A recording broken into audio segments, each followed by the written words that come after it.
सोलापूर महानगरपालिका निवडणुकीकरताची प्रभाग क्रमांक 9, 11, 12 व 13 ची प्रभाग रचना अव्यवहार्य व अन्यायकारक असल्याने स्थानिक नागरिक हितसमूह व प्रबोधन सेना यांच्या वतीने बुधवार दिनांक 10 सप्टेंबर रोजी हरकत घेण्यात आली आहे, अशी माहिती ॲडव्होकेट सुरेश गायकवाड यांनी माध्यमांना दिली.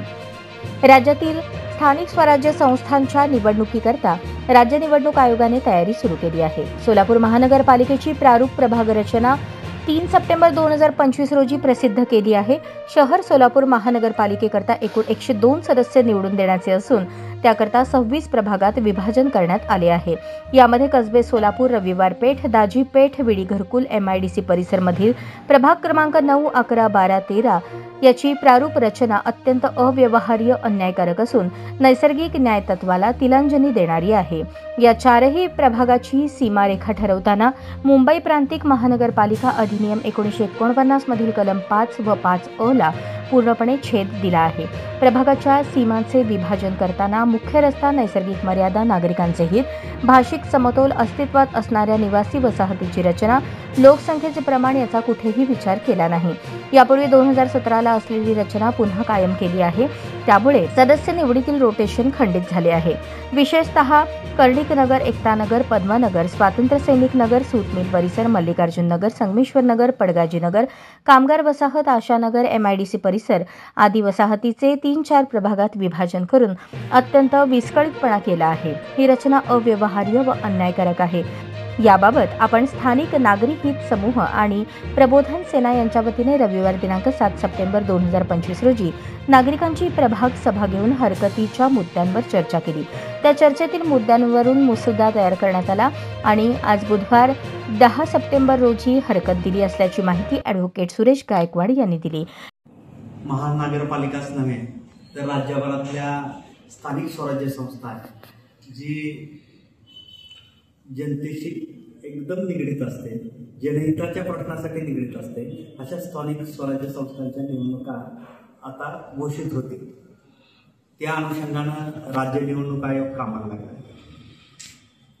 केंद्रीय निवडणूक आयोग आणि राज्य निवडणूक आयोग 2 भाग असतात. केंद्रीय निवडणूक आयोगाला वेगळं काम असतं, राज्य निवडणूक आयोगाला स्थानिक स्वराज्य संस्था असतील किंवा त्या राज्यातल्या निवडणुकी संदर्भातले निर्णय घेण्याचे अधिकार असतात. त्या अनुषंगानं हे राज्य निवडणूक आयोग काम करत असतं. राज्य निवडणूक आयोगानं स्थानिक स्वराज्य संस्थांच्या निवडणुका घ्याव्यात असं सुतोवाच केलं. त्या अनुषंगानं प्रभाग रचनेला सुरुवात झाली. सोलापूर महानगरपालिका ही राज्यातली अत्यंत महत्त्वाची महापालिका समजली जाते. या ठिकाणी सर्वसाधारणपणे मागच्या वेळेप्रमाणे 2017ला जी प्रभाग रचना होती त्याच दृष्टिकोनातून आता जवळजवळ 26 प्रभागातून 102 सदस्य निवडून देणार असल्याचं निवडणूक आयोगानं आता नुकतंच जाहीर केलेलं आहे. 102 सदस्य हे ह्या प्रभागात किंवा ह्या महानगरपालिकेच्या परिक्षेत्रात राहणाऱ्या प्रत्येक नागरिकांचं हित जोपासण्याचं काम ते सर्वसाधारणपणे करत असतात.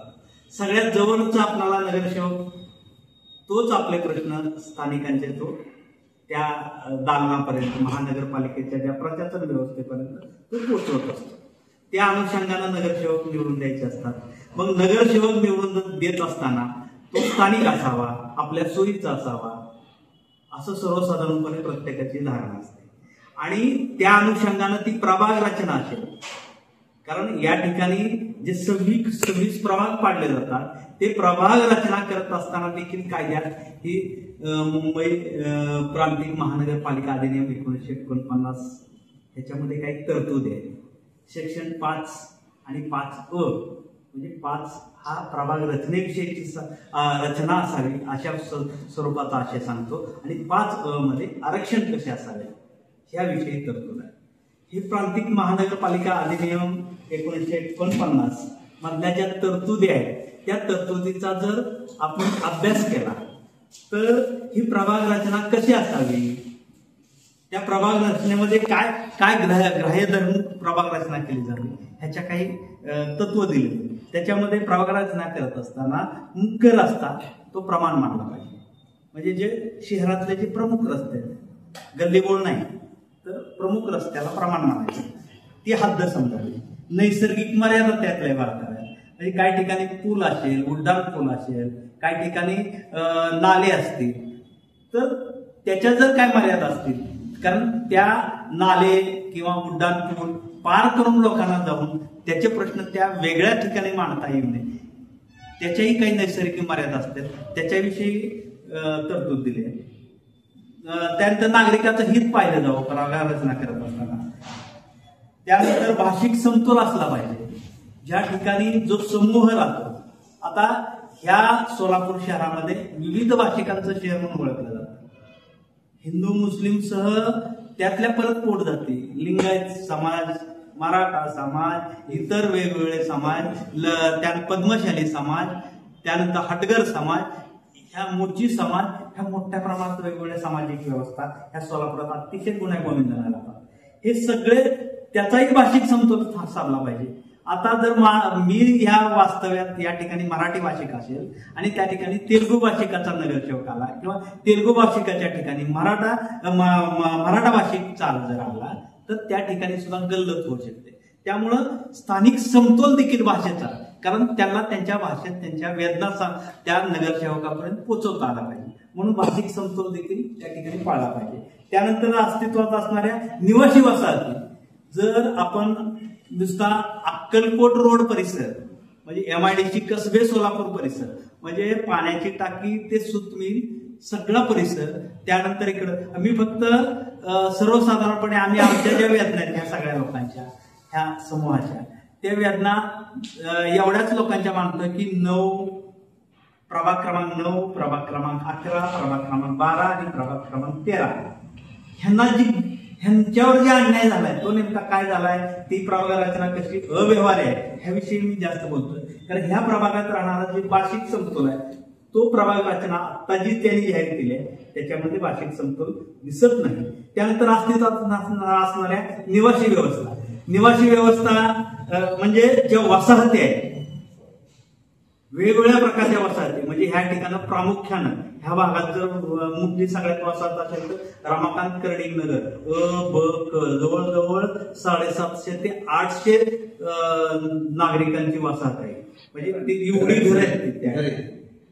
त्यानंतर परत एकता नगर आहे, त्यानंतर त्यालाच लागून स्वतंत्र सैनिक नगर आहे, त्यानंतर पद्मनगर आहे, त्यानंतर यल्लालिंग नगर आहे. ह्या छोट्या छोट्या वसाहतीशिवाय सुतमिल परिसर मोठा आहे, कामगार वसाहत आहे, त्यानंतर संगमेश्वर नगर, मल्लिकार्जुन नगर हा सगळा पट्टा आहे. त्यानंतर Gandhinagar 1 number, 2 number, 3 number, 2.5 number ह्या सगळ्या वसाहत आहेत. क्रांतीनगर झोपडपट्टी आहे. अशा बऱ्याच गोष्टी आहेत, बऱ्याच वसाहती आहेत. सर्वसाधारणपणे ह्या परिसराचं जर आता ह्या 4 प्रभागात सर्वसाधारणपणे जवळजवळ 46 ते 47 छोट्या मोठ्या वसाहती आहेत.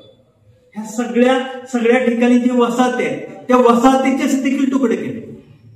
कर्णिक नगरच नुसतं म्हटलं ब क कर्णिक नगरमध्ये एकाच ठिकाणी एकाच मोहल्ल्यामध्ये एकाच ऑफिसमध्ये कार्यालयात आतापर्यंत सगळं कामकाज चालायचं, व्यवस्थापन नागरिकांच्या छोट्या छोट्या ज्या तक्रारी असतील, दिवा बत्ती लाईट उजेड पाणी ह्या सगळ्या छोट्या छोट्या गोष्टी आहेत ती एकाच ठिकाणाहून चालायच्या. ते आता त्या ठिकाणी आता जवळजवळ 3 प्रभागात त्यांनी त्याचं डिवायडेशन करून टाकलं. 3 प्रभाग म्हटल्यानंतर तुम्हाला किती 12 नगरसेवक झाले. आता त्यातल्या कुठल्या नेमक्या ब क ड ह्यातल्या कुणाकडे जायचं आणि कुणाकडे तक्रार मांडायची खूप मोठा प्रश्न आहे.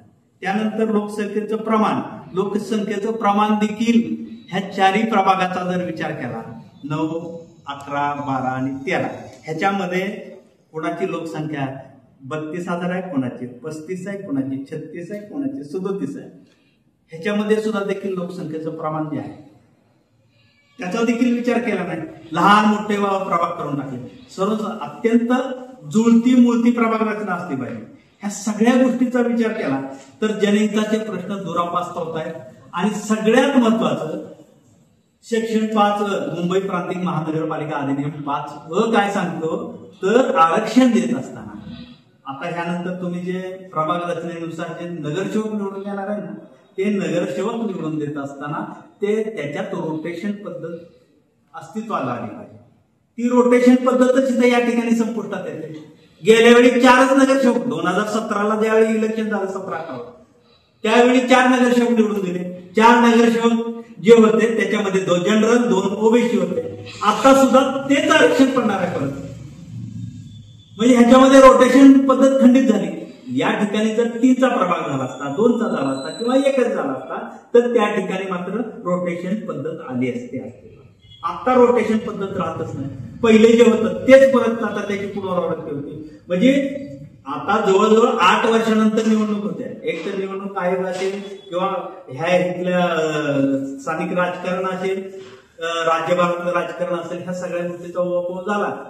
परंतु आता सर्वसामान्य जनता अत्यंत असोसलेली अनेक प्रश्न आहेत. 8 वर्षापासूनचे तुंबलेले प्रश्न आहेत. 3-4 वर्षात तर प्रशासन व्यवस्था आहे. प्रशासन व्यवस्थेमध्ये काय दिवे लावले आपण बघतोच आहे.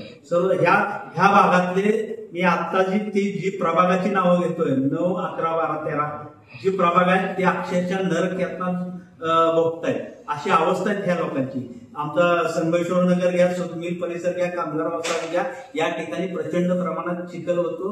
रस्त्याची दुरावस्था अवस्था आहे. लाईट दिवा पत्ती अजून आम्हाला त्याच प्रश्नावरती आम्ही ज्या 1992ला ज्यावेळी निवडणूक लढवली पहिल्यांदा महानगरपालिकेची त्यावेळी तेच प्रश्नावर आम्ही निवडणूक लढवली. आताही त्याच प्रश्नावर आम्ही झक मारायची. अशा बऱ्याच गोष्टी आहेत.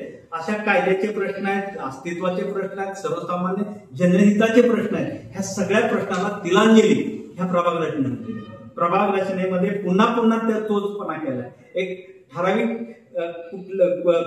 कुठला बेस वापरलाय, कुठला कायदा वापरलाय ह्याचा इतर कुठलाही आधारच सापडत नाही. त्यामुळं ही प्रभाग रचना अत्यंत आक्षेपार्ह आहे, अन्यायकारक आहे, अव्यवहार आहे. यासाठी ह्या स्थानिक स्तरातले, ह्या परिसरातल्या कसबे सोलापूरमधले सगळेचे सगळे नागरिक प्रचंड संतापलेले आहेत. त्यांचा उद्रेक प्रचंड आहे. अनेकांनी प्रसार माध्यमाला देखील बोलून दाखवलेला आहे. आम्ही वेगवेगळ्या माध्यमातून ह्या आमच्या भावना तुमच्यापर्यंत पोहोचवण्याचा प्रयत्न करतो.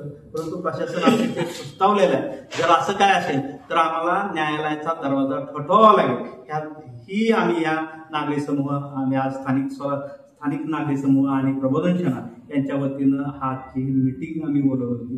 हे सगळे वेगवेगळ्या वसाहतले लोक आहेत, वेगवेगळ्या मोहल्ल्यातले लोक आहेत. ह्या सगळ्या पंचकृषीतले लोक खास करून आले. अत्यंत अभ्यासू लोक आहेत. अनेकांनी अभ्यासू मतं मांडलेले आहेत. ह्या सगळ्यांचा आधार करून एक चांगलं निवेदन, एक आक्षेप नोंदवणार आहोत. आम्ही कायद्याच्या चाकोरीत राहून आम्ही हे प्रशासनाला पोहोचवणार आहेत. या 2-3 दिवसामध्ये याच्यावर आम्ही आणखीन अभ्यास करू. आणखीन याच्यामध्ये काही मुद्दे असतील तर त्याचा उहापोह करू आणि एक लेखी निवेदन त्या ठिकाणी देऊ. आणि त्याच्याही उपर आम्हाला जर न्याय नाही मिळाला तर जरूर पडल्यास आम्ही न्यायालयात जाणार आहोत. धन्यवाद.